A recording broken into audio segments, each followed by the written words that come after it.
তোর এত বড় সাহস, তুই বিনা অনুমতিতে আমার গ্রামে এসেছি, আবার সোনার মুক্ত নিছি ধনী হওয়ার জন্য। দাঁড়া, আমি তোকে ধনী বানাচ্ছি। তারপর পরিয়ে জাদু দিয়ে যুগকে পাথর বানিয়ে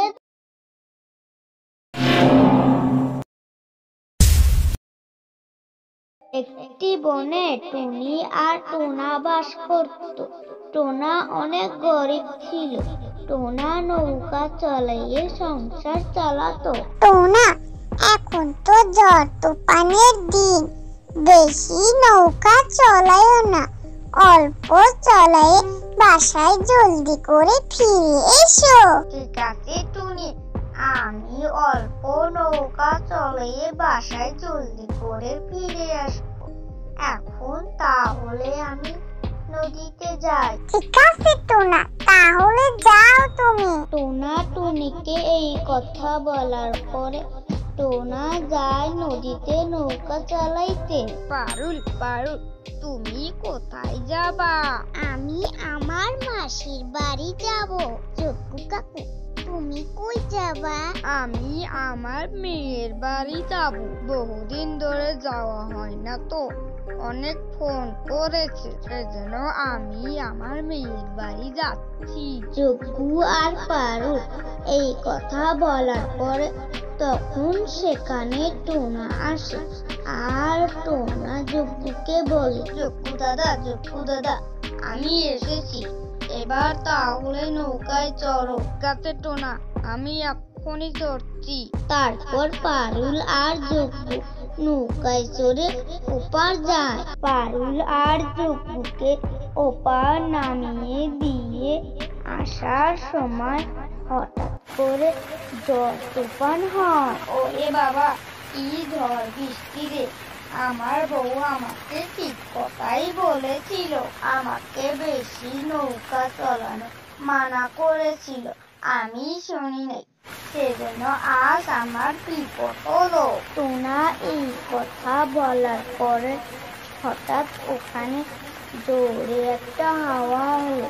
সেই হাওয়ায় টোনা ভাসতে ভাসতে পরীদের সোনার গ্রামে চলে যায়। ওই মা, আমি কোথায় এলাম? এ তো দেখছি সোনার গ্রাম। এই, তুমি কে?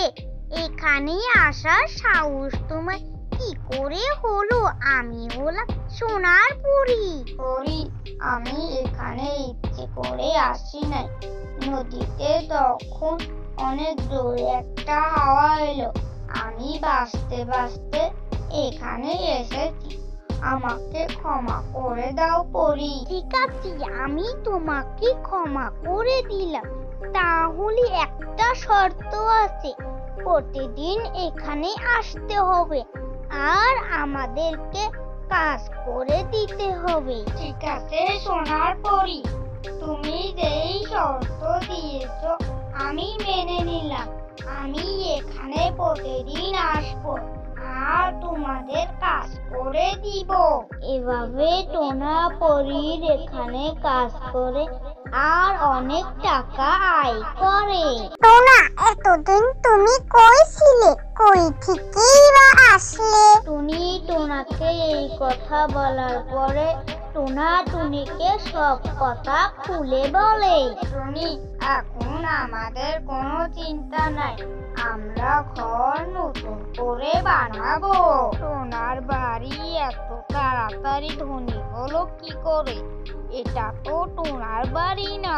যাই, ওই গেটের সামনে দারোয়ানকে বলি, এটা টোনার বাড়ি নাকি?